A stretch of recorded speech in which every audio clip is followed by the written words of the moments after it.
దాదాపు 9 నెలల పాటు అంతరిక్షంలో చిక్కుకుపోయిన భారత సంతతికి చెందిన సునీత విలియమ్స్ మరో వ్యోమగామి బుచ్ విల్మోర్ ఎట్టకేలకు భూమిని చేరుకోనున్నారు. మరికొన్ని గంటల్లో వారి తిరుగు పయనం ప్రారంభం కానుంది. అమెరికా కాలమానం ప్రకారం మంగళవారం సాయంత్రం 5:57 వారు భూమి మీద ల్యాండ్ అవనున్నారు.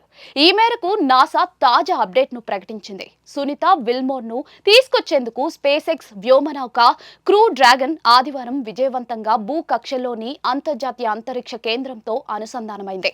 క్రూ 10 మిషన్లో వెళ్లిన 4 వ్యోమగాములు ఒక్కొక్కరిగా అంతరిక్ష కేంద్రంలోకి ప్రవేశించారు. దీంతో సునీత రాకకు మార్గం సుగమమైంది. ఈ మేరకు రిటర్న్ షెడ్యూల్ ను నాసా తాజా ప్రకటనలో వెల్లడించింది.